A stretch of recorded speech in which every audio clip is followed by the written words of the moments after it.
it's October, so I shall be wearing garb and costumes as often as I can. Ferris grunted and asked, "Why do you insist on keeping such things around? They are a distraction from your duty to the Emperor and Horus." Fulgrim shook his head. "These works will be the Emperor's children's lasting contribution to a compliant galaxy. Yes, there are planets yet to conquer and enemies yet to defeat. But what manner of galaxy will it be if there are none to appreciate what has been won? The Imperium will be a hollow place if it is to be denied art, poetry, music, and those with the wit to appreciate them. Art and beauty are as close to the divine as we find in this godless age. People should, in their daily lives, aspire to create art and beauty. That will be what the Imperium comes to stand for in time. And it will make us immortal. I still think it is a distraction," said Ferris Manus. "Not at all, Ferris. For the foundations of the Imperium are art and science. Remove them or degrade them, and the Imperium is no more. It is said that empire follows art, and not vice versa, as those of a more prosaic nature might suppose, and I would rather go without food or water for weeks than go without art." Ferris looked unconvinced and pointed to the unfinished works that lay at the far end of the stateroom. "So, what are those ones then? They are not very good. What do they recreate?" Fulgrim felt a flush of anger, but suppressed it before it could show. "I was indulging my creative side. But it's nothing serious," he said, a traitorous kernel within him seething at his handiwork being dismissed so lightly. Ferris Manus shrugged and sat on the tall wooden chair before pouring himself a chalice of wine from the silver amphora. "Oh, it's good to be back amongst friends," said Ferris Manus, raising his chalice. "That it is," agreed Fulgrim. "We see too little of one another now that the Emperor has returned to Terra and taken the fist with him," said Ferris. "I had heard," said Fulgrim. "Has Dorn done something to offend our father?" Ferris Manus shook his head. "Not that I am aware of. But who knows? Perhaps Horus was told." "You really should try to get into the habit of calling him the War Master now." I know, said Ferris. "But I still find it hard to think of Horus that way. You understand?" "I do. But it is the way of things, brother," pointed out Fulgrim. "Horus is War Master, and we are his generals. War Master Horus commands, and we obey. You're right, of course. He's earned it. I'll give him that, Ferris said, raising his chalice. No one has a greater tally of victories than the Lunar Wolves. Horus deserves our loyalty. Spoken like a true follower, smiled Fulgrim, an inner voice goading him into baiting his brother Primarch. What's that supposed to mean? Nothing, said Fulgrim with a shake of his hand. Come on, didn't you hope it would be you?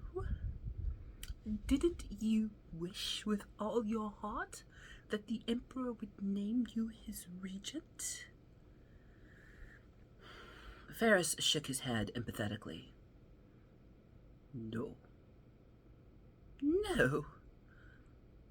I can honestly say that I did not, said Ferris, draining his chalice and pouring another. Can you imagine the weight of responsibility? We've come this far with the Emperor at our head, but I can't even begin to conceive of the ambition it must have to have taken the lead of a crusade and conquest of the galaxy. So, you don't think Horus is up to it? Asked Fulgrim. Not at all, chuckled Ferris.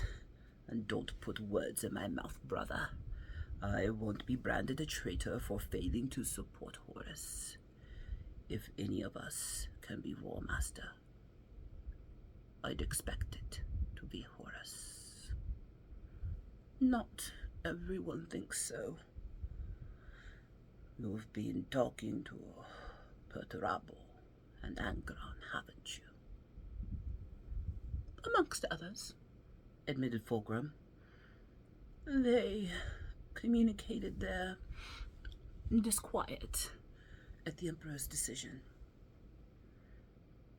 No matter who was chosen, they would have raged against it. Probably, agreed Fulgrim. But I'm glad it was Horus. He will achieve great things. I'll drink to that, said Ferris, draining his chalice. He is a sycophant and easily swayed, said a voice in his head, and Fulgrim blinked to force it away. Hey friends, it's me, the costumed Ebony Otaku, the well-rounded nerd. It's October, and October means Warhammer. October means Fulgrim. October means the War Master. October means Fabius Bile. And we shall read excessively from these tomes. I really get into character, don't I? Can you tell she was a theater major? I think this is such a pertinent story to follow, especially for the times that we're in, and we'll get into some Fabi Bile too. I've been digging into him off camera. First of all, do you love the wreath? I was kind of going for a remembrancer kind of look because Fulgrim loves his remembrancers. We might go full like War Maven next time. I don't know. That closet has so much in it. But I digress. But yeah, we will be digging into all of the horrific stories. I think I'm going to I've only had Angel Exterminatus via audio, but I think I'm going to order a hard copy of Angel Exterminatus because there are some moments in there that need to be read during Halloween, and I'm going to read them. I think this is a really appropriate story to follow right now, and it's one of the things that makes the Black Library, the Warhammer universe, so great. Is it's that commentary without being direct, and especially in these, if you live in the U.S. I mean, today is um, it is the 29th of September when I'm recording this. This will come out in October because yay Halloween. Um, but you know what's getting closer in America in 2024 in October. You know what happens in like I guess 30 days from when this video goes up. We will call it the big choice, and that's all I'll refer to it as. When I did the video on Robute, in his Ultramarines, I had mentioned that oftentimes people think they want the top job, but they don't really consider what the top job really means, what it entails. Even right now, as I'm recording this, I've just finished my work day, and I am in the process of preparing for an interview for a step up in my company. It would be leading people. Right now, my role is senior manager, but I don't have direct reports. This would see me having a team. And I've taken great consideration because the team I'm on now, a couple of years ago, the position came open to lead that team, and everyone honestly assumed I was going to apply for it. But I knew at that time, a couple of years ago, I just simply was not ready to lead a team. And we have to, take honest inventory of our skills, our talents, and are we in a position not just to be in best service to ourselves, but if you're going to lead people, you have to be in service to others as well. And I wasn't there yet. I had some more things I needed to learn, some other experiences to get. I needed more practice just in the interview process, getting to know more of the business. There's a lot of tactic that goes into making big career moves, especially at a large company. You have to be strategic about these things. And I would never apply for a role just for the sake of having the position. It would always be from the standpoint of, is this something, one, that I want to do? Because I don't do stuff I don't want to do, even when it comes to work. I have the job I have because I want it. I like what I do. I like where I work. I like who I work for. So, all the wants involved, and I'm blessed to be able to make that decision. But also, if you're going to choose to lead people, can I be in best service to them? And in service of what my company needs me to be. Because as you move up, more and more responsibility is put on you. You're not just the voice for yourself anymore or your own advocate, you're advocating for others. And then also you have to communicate down the company goals and needs, and then communicate back up how those goals are going to be achieved. It's a little daunting, and that daunting was too much for me a couple of years ago. And now I've really started exploring, and I've even had conversations as to how high of a position I would ever try to seek. Because the higher you go in a large organization, the company gets more and more of you. That's just how it works. Not a comment on it being good or ill. And when I was talking about, Robute and his Ultramarines, and Imperium Secundus, Robute was a leader, love him or hate him, but he recognized what the needs were and was basically willing to be that sacrificial lamb. He was willing to let the emperor side-eye him for the sake of the emperor and the Imperium, to give the emperor what he needed and not what he asked for. And even though he was, born with the silver spoon up his butt from outside perception, having been raised to be a statesman, he wasn't one who said, well, I was born in this position, which means I earned it. No, he actually earned it still. And took on the role very seriously, that he would give his life in service of the Imperium of mankind, in service of the Emperor. The most modern figure I can think of along those lines would be, well, one modern, one medieval, would be Elizabeth I and Elizabeth II. They gave up their lives in service of their country. Opinions notwithstanding on certain political things, I'm not talking about that. But Elizabeth was quoted many times as saying that everything I do in service of my country. And we all think we know what we would do if we were in that role. No, we don't. I don't. I cannot imagine being 10, 11, 12, 13 years old and finding out that, oh, you're going to be queen now because your uncle jumped ship. I beg your finest pardon. And now you can't play with other children. We're just going to, put you in a room every day where you're going to learn about how to rule. But college degree be damned. No higher education for you. Your higher education is the Constitution. We don't think about that side of it. We just think, oh, well, they're born into all this privilege and they have this and that. But we don't think about the weight of responsibility. But even like the heads of companies, the heads of state, the world rises and falls on their shoulders. I don't want that responsibility. So I'm very measured when I have conversations with people, especially when they get so wound up about this figure or that figure or this choice or that choice. It's like, look, one, sometimes the choices just aren't that great. But two, there are things out there in this society, in this world, in this economy that I'm not even going to pretend that I have the ability, the knowledge to even start to have a qualification, to have an opinion that will lead towards solution. It's okay to say I don't know and that's too big for me. There are some problems and ideas that are too big for me, and I'm okay with that. And again, so introspection is a hard skill for humans. I did not pop out of the ground this way like a dwarf. But I love exploring the relationship between Ferris and Fulgrim, because Fulgrim is trying to goad Ferris now.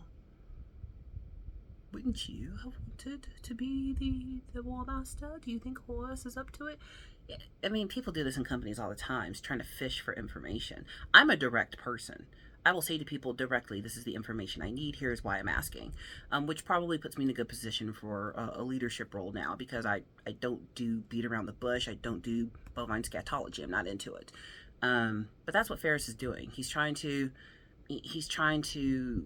get Ferris to say that he has a desire for something that honestly Fulgrim secretly desired. Because Ferris isn't wrong. No matter who was chosen, someone was going to be mad. And Ferris has enough introspection and wherewithal to know he was not up to the task. He wasn't ready for it. Even if the Emperor had offered him War Master, would he have been ready? In that moment, I identify with the Gorgon. Because I've been in a position where this is presented and you have an opportunity, go for it. And I wasn't ready. It wouldn't have done good for me. It wouldn't have done good for anybody else reporting to me. I'm honest enough to admit that. And so is Ferris. No, I don't want to be War Master. I'm honestly telling you, that wasn't for me. The Emperor made his choice, and I support the Emperor's choice. At this point in the Horus Heresy, the Gorgon does not know that both Fulgrim and Horus and Lorgar and Angron and Pertarapo and the rest, well, not all the rest, have turned. And they're trying to forge a new version of the Imperium. From the dust and decay of war, they will raise a regime of chaos. And I guess on one hand, if you really read out a lot of the Warhammer universe, because in the future there's only war in the 34th millennium, humans aren't living that great. It's not a great society. And I think that's one of the reasons I love it. It's kind of like the Star Wars universe. Star Trek, I love it. I'm sorry, Star Trek. Trek. It's not track, it's Trek. Star Trek universe is so clean. I love it. And I really love Lower Decks and Strange New World. That got me back into Star Trek. But it's so clean. It's like, this is like a picturesque version of the future. And you look at Star Wars and it's like, oh, a guy like digging in his engine and a Wookiee handing him stuff and maybe the ship will go. Yeah, that tracks. That feels I think that's one of the reasons Star Wars has enough of a fandom to build theme park rides, where Star Trek may not. Even though Star Trek is a very popular property and keeps producing more lore, I think that's why, because one just feels more tangible, and the Warhammer universe feels tangible. It feels like, 10,000 years from now, that 30,000 years from now, that sounds about like how we We live in space, hive colonies, rancid pollution, destroy one planet, move on to the next. Yes, that tracks. That 100% tracks as being accurate. And when people are making choices when it comes to leaders, direction of companies, countries, it's easy to say, well, I could have, well, I would if I had the power. When more times than not, when people get power, it doesn't corrupt them. I hate that phrase. Absolute power corrupts. Absolutely not. They were corrupt before they got the power. They just did not have means and opportunity to explore that corruption. Let's be very clear. Like, oh, they got wealthy and then they turned bad. No, they were already awful, but they didn't have access to the means to be more awful. And some of us don't realize what's in us until we are given opportunity to choose. Like, I don't have lottery dreams. Everyone who wins the lottery, well, most everyone, I'm not going to say everyone, but the vast majority of them end up broke shortly after getting that windfall. But I don't have dreams that go that big. I just don't. I don't want to have dreams that big because I don't want to find out about myself that there's a seed of corruption in there that could be exploited by unlimited resource and opportunity. Rabute has basically unlimited resource and opportunity, but he was that rare leader that it didn't corrupt. He was that rare leader that really did stand for his father and his people. Ferris is a rare leader to be able to say, I could not hold the top job. I don't want the top job. And what my father decides, I'm going to follow. And I think Fulgrim is closer to the majority of humans. Because remember, the Primarchs are still human. They're demigods, but they're still human at their core, which is why they could be corrupted by chaos.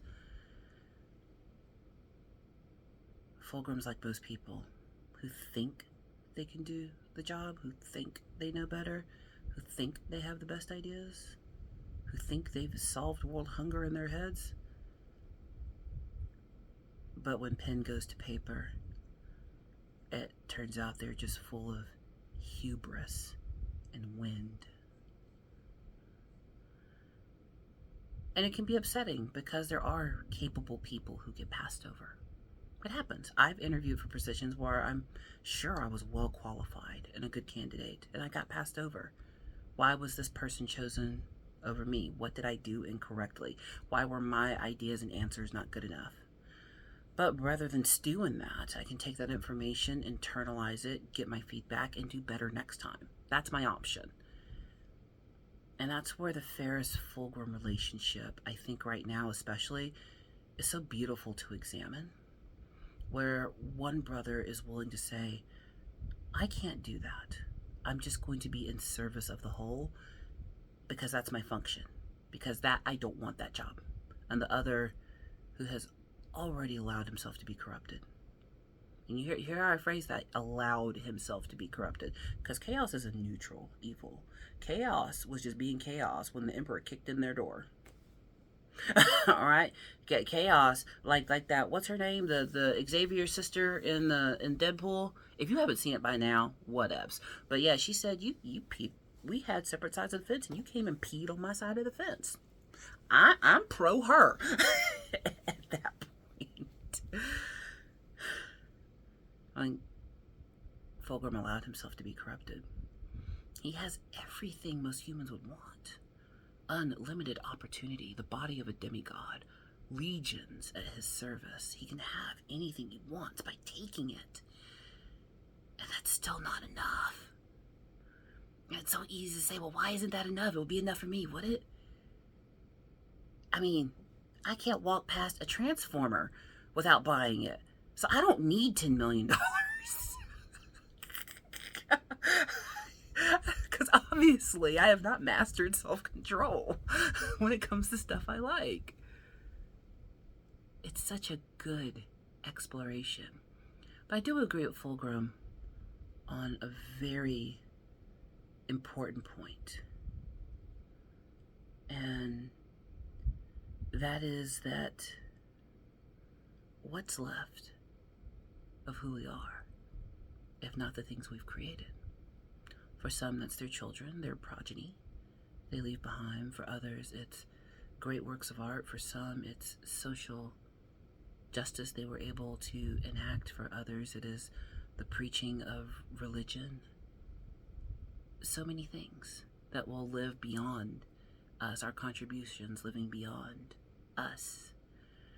I think he is right to want to preserve those things because it does make you immortal to be a remembered artist.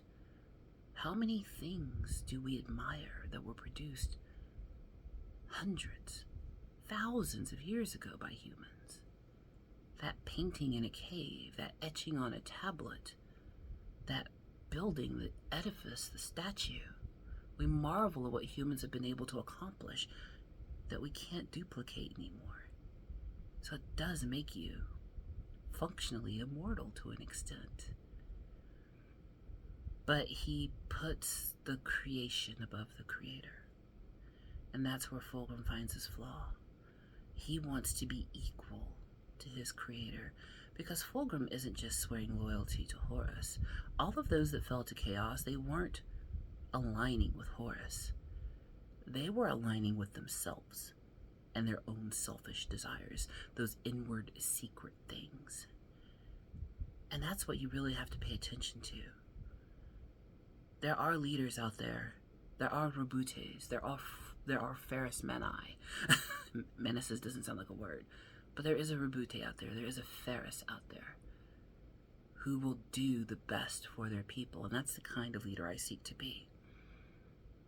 But whether we like it or not, the vast majority of people who seek those positions are people who are in it for themselves. And they will fool everyone else into believing they're in it for them. But they're not thinking about the people. They're thinking about their own behind. Be they a Fulgrim, or be they a Ferris. What really stinks is you can't ever find out what kind of leader you have until the hard stuff happens. Fulgrim angrily paced the length of his stateroom to the deafening sound of a dozen phonocasters. Each broadcast a different tune, booming orchestral scores, the thumping music of the low hive cavern tribes, and, greater than them all, the music of the Lair Temple. Each tune screamed in discord with the others, the sound filling his senses with wild imaginings and the promise of undreamt possibilities. His temper simmered just below the surface at his brother's actions. But there was nothing to do but catch up with the 52nd Expedition. For Ferris to have acted alone displayed a lack of respect that infuriated Fulgrim. It threw his carefully laid plans for the Asperex into disarray. The plan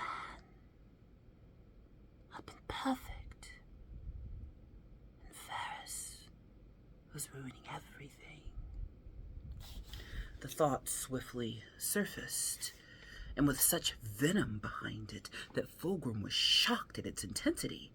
Yes, his beloved brother had acted impetuously, but he should have suspected that Ferris would be unable to contain the Medusan rage that lay in his core. Oh, you did all that you could to contain his rage. His impetuosity will be his undoing. Fulgrim felt a chill traveled down the length of his spine as he thought. One, surely dragged from the darkest reaches of his being, surfaced in his head. Ferris Manus was his brother Primarch, and while there were those amongst their number that Fulgrim counted as close friends, there was no closer brotherhood than the bond between him and Ferris. Ever since the victory on Laren, Fulgrim's thoughts had turned inwards to claw at the furthest depths of his consciousness, dragging out an acid resentment he had not known existed. Each night as he lay on his silk bed, a voice whispered in his ear and ensnared him with dreams he never recalled and nightmares he could not forget. At first, he thought he was going mad, that some last deceitful trick of the lair had begun to unravel his sanity, but he had discounted such a notion as preposterous, for what could lay a perfect being such as a Primarch low? Then he had worried if he had received some astro-telepathic message from afar, though he knew of no psychic potential he possessed.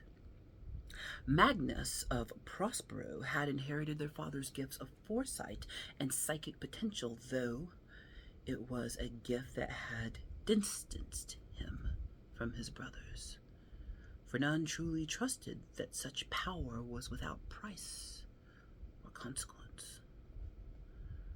At last, he had come to accept that the voice was in fact the manifestation of his subconscious, a facet of his own mindscape that articulated the things he could not and stripped away deceits the conscious mind created to protect it from the barriers society placed upon it.